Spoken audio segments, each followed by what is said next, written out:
पांडवों ने रात भर श्री कृष्ण की मधुर लीलाओं का वर्णन किया है। प्रातः काल में परीक्षित को बुलाया और कहा, आज से तू राजा हो गया, अब मैं जाता हूं। पंच पांडव द्रौपदी के साथ हिमालय में जाते हैं। केदारनाथ जी की पांडवों ने पूजा की है। आज भी केदारनाथ जी के मंदिर में पंच पांडवों तथा द्रौपदी जी की मूर्ति है। केदारनाथ में आज भी एक मर्यादा है। भगवान शंकर की पूजा करने के बाद शिवजी को आलिंगन दिया जाता है। स्त्री हो या पुरुष हो, शिवजी को आलिंगन देते हैं। देह भाव शिवजी की कृपा से दूर होता है। देह भाव ही शिव जी के लिए जीव भाव है। अनेक जन्मों का यह देव भाव कि मैं स्त्री हूं, मैं पुरुष हूं, इस भाव में ही जीव रहता है। स्त्रीत्व और पुरुषत्व को जीव भूलता नहीं। साधारण ज्ञान से, साधारण भक्ति से यह देव भाव भूलता नहीं है।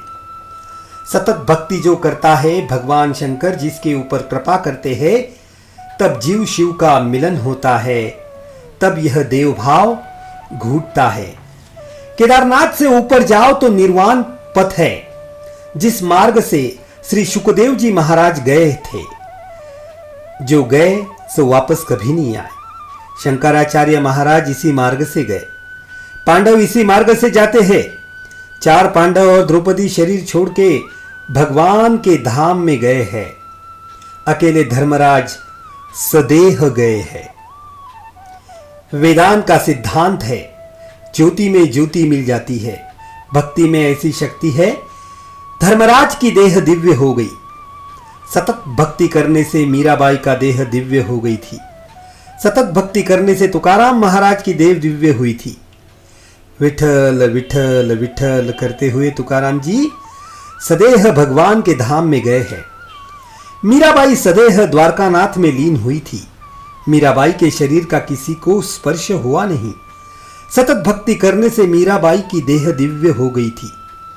द्वारकानाथ श्री कृष्ण मीरा के मिलन के लिए आतुर हुए थे। श्री गौरांग महाप्रभु का चरित्र दिव्य है। श्री कृष्ण का वियोग सहन हुआ नहीं। श्री कृष्ण वियोग में व्याकुल हुए हैं। कृष्ण कृष्ण कृष्ण कीर्तन करते हुए दौड़ते गए हैं। जगन्नाथ जी में विलीन हो गए हैं। जगन्नाथ जी को आलिंगन दिया है। बहुत से संत देह की दिव्य बनाते हैं। भक्ति में ऐसी शक्ति है, देह भी दिव्य बन जाती है। पंच पांडवों में 4 पांडव और द्रौपदी शरीर छोड़ करके गए हैं। अकेले धर्मराज सदेह गए हैं। पांडवों के मरण की यह कथा नहीं है, पांडवों के प्रयाण की यह कथा है। 2-4 दिन स्नान नहीं, संध्या नहीं, सेवा नहीं, अपवित्र अवस्था, अपवित्र स्थान में हाय हाय करता प्राण व्याकुल है।